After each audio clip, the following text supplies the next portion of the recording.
क्या तरीके से धुलाई हुई है पाकिस्तानी टीम की कि सभी की चीखें निकल गई। वैसे तो मुझे लगता है कि ये साजिश के जरिए पाकिस्तान को हराया गया है। जी हाँ, पाकिस्तान के प्लेयर्स को साजिश के जरिए हराया गया। वो कैसे? देखिए जी, हमने तो अच्छा खासा बहाना बना दिया था कि ये तो हमारे साथ शेक हैंड नहीं करते, ये तो हमारे साथ सीधे से बात नहीं करते, तो हम इनके साथ नहीं खेलेंगे। हम इनके साथ इसलिए भी नहीं खेलेंगे कि जी इन्होंने बांग्लादेश के साथ ऐसा किया वैसा किया, न जाने क्या किया, ये तो हमें भी नहीं पता था। लेकिन बहरहाल हमने बांग्लादेश का नाम लेकर भी अपनी जान बचाने की कोशिश की और हमने कहा कि हम मैच नहीं खेलेंगे। लेकिन आप लोग तो जानते ही हैं भारत के प्राइम मिनिस्टर मोदी जी को, कि मोदी जी का दिमाग इतना चलता है ना, और पाकिस्तान के लिए तो हमेशा उल्टा ही चलता है। तो जी मोदी जी ने जो है पहले तो हमें बांग्लादेश से ही कॉल करवा दी। बांग्लादेश के ही लोग हमें फोन करके कहने लगे कि जी आप लोग जाइए और जाकर जो है भारत के साथ मैच खेलिए। हालांकि उनको भी पता होना चाहिए था कि हमारे प्लेयर्स कितने लायक हैं और हमारे जो क्रिकेट टीम के चेयरमैन है इस वक्त, मोहसिन नकवी साहब, वो कितने निकम्मे निखट्टू हैं, ये भी सभी को पता था। लेकिन फिर भी कहा गया कि नहीं नहीं, वहां पे जाइए और मैच खेलिए। उसके बाद श्रीलंका के जो प्रेसिडेंट है उनसे भी कॉल करवा दी गई, प्राइम मिनिस्टर शहबाज शरीफ को। मोहसिन नकवी साहब एक दो दिन पहले ही पहुंच गए और वहां जाकर मैंने सुना है कि उन्होंने पाकिस्तान की टीम को खूब खिलाया पिलाया। जी हाँ, बर्गर वर्गर और क्या कुछ शॉर्मा, न जाने क्या कुछ, बिरयानी बिरयानी सब खा पी कर, क्योंकि कई बार हमें इंडियन मीडिया ने भी कहा कि जी मैच से एक दिन पहले इतना कौन खाता है। भाई इसलिए खाया था क्योंकि पता था कि मैच के बाद जूते खाने, तो जूते खाने के लिए उससे पहले कुछ खाना खाना भी तो जरूरी होता है। अब तो आपको पता ही है कि हमारी टीम की जो हालत हुई है, यानी जिस तरह से धोया है। लेकिन बात सारी ये कि ये फिर वही बात आ जाती है कि ये है जी रा की साजिश, ठीक है ना। ये जो अक्सर पाकिस्तानी रॉ को जो रा कहते हैं, मैं उनकी वजह से कह रही हूँ जी, रा की ये साजिश है। और इसीलिए जो है वो हिंदुस्तान ने हमारे साथ खेलने में दिलचस्पी जाहिर की, और जिस वक्त हमारी टीम ने कहा था हम नहीं खेलेंगे, उस वक्त जी विक्रांत गुप्ता और कई दूसरे जो जर्नलिस्ट हैं, यानी स्पोर्ट्स जर्नलिस्ट, वो बार बार कह रहे थे पाकिस्तान भाग गया, पाकिस्तान आया नहीं, पाकिस्तान खेल नहीं रहा, पता नहीं क्या कुछ कह रहे थे। और ऐसे कह के वो हमारी गैरत को जगाने की कोशिश कर रहे थे। हमारी गैरत जाग नहीं रही है, ये अलग बात है। लेकिन खैर उसके बाद हुआ ये कि हमें तो समझ आ गई थी कि जिससे पहले भी जो है वो 7 बार हम हार चुके भारत की टीम से, तो अब दोबारा जाएंगे तो उसके बाद फिर वही सारा कुछ होगा। तो इसलिए हमने सोचा कि ना ही जाए तो अच्छा है। बहरहाल लेकिन जैसे कि आप जानते हैं मोदी जी की तो आपको आदत पता है कि उन्होंने तो जब पाकिस्तान के पीछे लग जाते हैं तो बस फिर लग ही जाते हैं।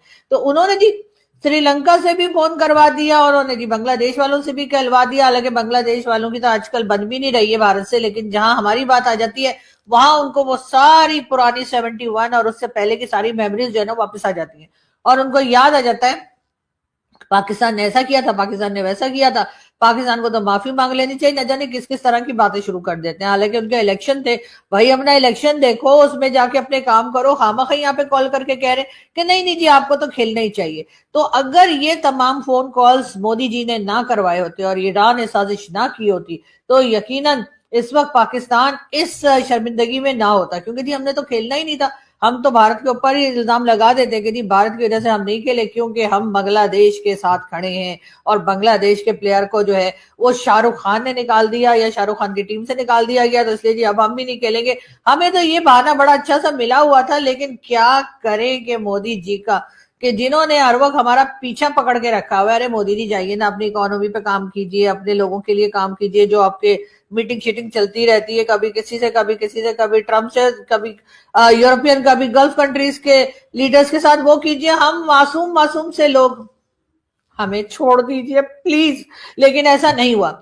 मोदी जी ने 12 फोन शोन करवा के और हमारी टीम जो थी उसको ग्राउंड में उतार दिया, और जब हमारी टीम ग्राउंड में उतर जाती है फिर तो हमारी क्या खुद की भी नहीं सुनती। तो ऐसा ही हुआ, एक से एक घटिया तरीके से इन्होंने बॉलिंग की, एक से एक थके हुए तरीके से इन्होंने बैटिंग की। दोस्तों, यदि बेइज्जती का कोई दूसरा नाम हो तो उसका नाम है पाकिस्तान। कोई मुल्क अगर बना है दुनिया में जलील होने के लिए, बेइज्जती करवाने के लिए, तो उस मुल्क का नाम है पाकिस्तान। अब पाकिस्तानी भी पाक टीम की बेइज्जती से पीछे नहीं है। पाकिस्तानी जर्नलिस्ट आरजू काजमी भी पाकिस्तानी टीम की जबरदस्त खिंचाई कर रही हैं, वो भी बड़े मजेदार स्टाइल में।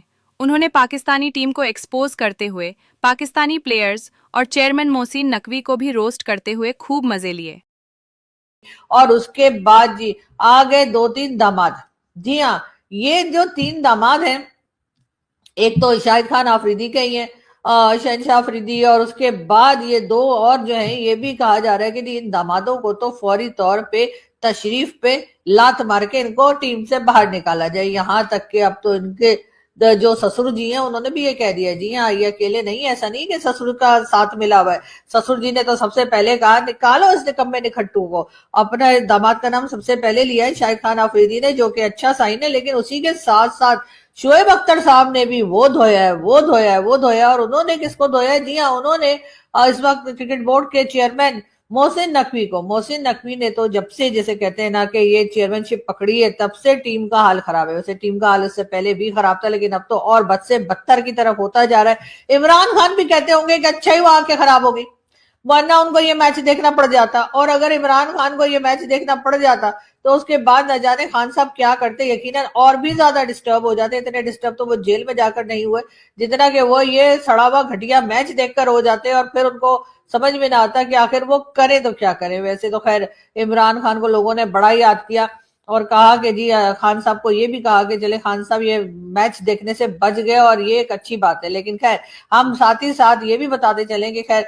इमरान खान जो है उनको कहा जा रहा है कि हॉस्पिटल लेकर जाएंगे, उनका ट्रीटमेंट करवाएंगे आंखों का। लेकिन साथ ही साथ मेरा ख्याल है इमरान खान को जो सदमा लगा होगा, खबर तो उन्होंने सुनी ली होगी पाकिस्तान की क्रिकेट टीम की, जो गुल खिलाकर वो आई है, तो उससे वो यकीनन परेशान हुए होंगे। कई लोगों का ख्याल है कि शायद अब ग्राउंड पे जो है फील्ड मार्शल साहब को ही भेज देना चाहिए, इसलिए कि हर काम उन्होंने अपने हाथ में ले रखा है। इकोनॉमी भी खुद ही देख रहे हैं, पाकिस्तान की फॉरेन पॉलिसी भी खुद ही चला रही है फौज।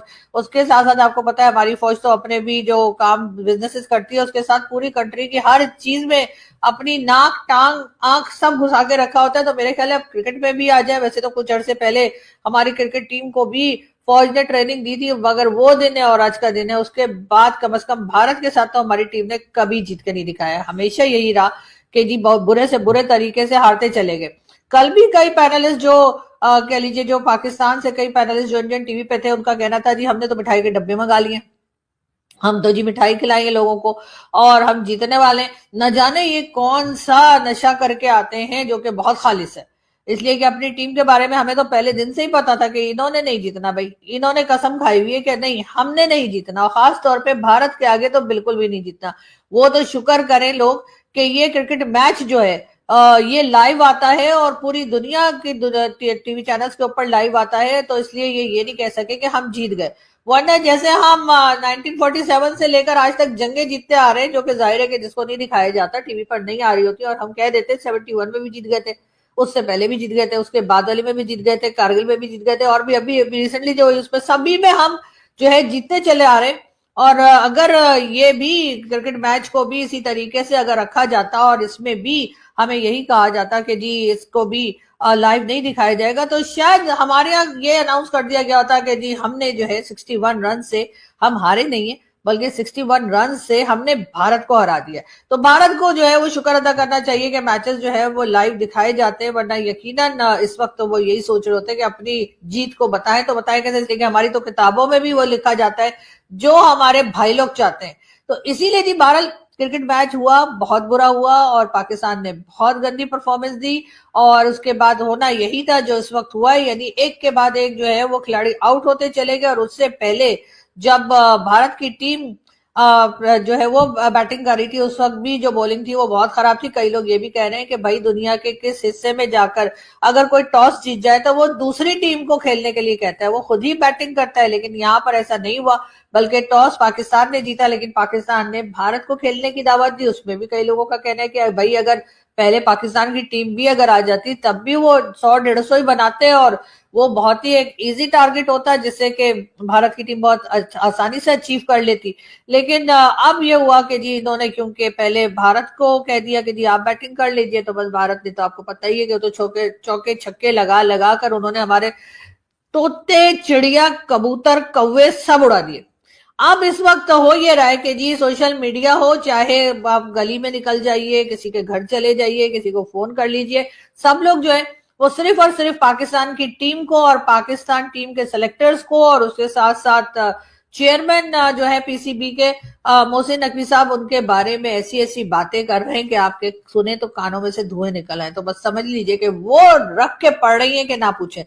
लेकिन अगर इतनी शर्म होती, अगर इनको इससे पहले भी हारे हैं ये भारत से और उस वक्त भी इनको इसी तरह की बातें सुननी पड़ी थी, अगर इतनी शर्म होती तो ये कम से कम टीम देख के सेलेक्ट करते, कम से कम टीम की तैयारी सही कराते, या एक दिन पहले बिरयानी और पकौड़े ना खा रहे होते, कुछ ना कुछ तो हो रहा होता ना तैयारी के, कम से कम एक ऐसा कंपटीशन या ऐसा मैच देखने को मिलता जिसमें आपको एंड तक यही नहीं पता लगता कि कौन सी टीम जीत रही है और कौन सी टीम हार रही है। जैसे मैं हमेशा कहती हूँ कि टफ कंपटीशन होना चाहिए था, लेकिन यहाँ तो हाल ये था कि बस ये गए हैं और ये आए हैं, यानी कि बहुत पहले ही मैच जो है वो खत्म हो गया और तमाम के तमाम लोग आउट होकर हाथ झाड़कर अपने अपने घरों को चले गए। अब होगा क्या? अब होगा कुछ भी नहीं जी, एक बार प्रेस कॉन्फ्रेंस की जाएगी और खिलाड़ियों को बुरा भला कहा जाएगा, बेटर लक नेक्स्ट टाइम कहा जाएगा, फिर आके होगा कि अच्छा जी इसको निकाल दो, उसको रख लो, उसको निकाल दो, उसको रख लो। लेकिन बहरहाल जो शर्मिंदगी होनी थी, जो इंटरनेशनल लेवल पे जो बेइज्जती होनी थी पाकिस्तान की, वो तो हो गई। लेकिन अच्छी बात ये, हम लोग ज्यादा एक तो बेइज्जती महसूस नहीं करते, इसलिए कि कहा यही जाता है ना कि बेइज्जती उतनी ही होती है जितना आप फील करें, और हम लोग तो फील ही नहीं करते। और हमारे खिलाड़ी और खिलाड़ियों को लाने वाले और उनके बाद भाई लोग और ये जितनी गवर्नमेंट बैठी होती है, इन्हें तो बिल्कुल भी एक इतना सा असर नहीं होता। ये 4 दिन के बाद फिर बैठे होंगे, उसके बाद फिर उसी तरीके से बातचीत हो रही होगी, फिर अगला मैच आएगा और फिर ये दोबारा से कहेंगे कि हाँ जी हम तो मजा चखा देंगे भारत को, हम तो जी ऐसे ऐसे कर देंगे, वैसे कर देंगे। कई लोग जो है फिर दोबारा से टीवी चैनल्स पे पाकिस्तान और इंटरनेशनल मीडिया पर जाके बड़ी बड़ी बड़के मारेंगे। लेकिन यहाँ पर जरूरत इस बात की है कि ये जितने निकम्मे निखट्टू जमा कर रखे हैं पाकिस्तान की क्रिकेट टीम में, उनके साथ साथ पाकिस्तान के जो क्रिकेट बोर्ड के चेयरमैन है यानी कि मोहसिन नकवी साहब, इनको भी अगर रिजाइन कर दें तो अच्छा, और अगर इनको रिजाइन करना नहीं आता तो मेरा ईमेल एड्रेस जो है वो ले लीजिए और मैं रिजिग्नेशन लिखकर भेज देती हूँ। आपने सिर्फ साइन करना है, और अगर साइन ना करना चाहे तो आप अंगूठा भी लगा सकते हैं, चाहे पाँव का हो चाहे हाथ का हो, अंगूठा अंगूठा होता है। लेकिन खैर बाहर, लेकिन मुझे लगता नहीं है क्योंकि ये रिजाइन करने का सोचेंगे भी, क्योंकि इतनी शर्म हमारे लोगों के अंदर नहीं है।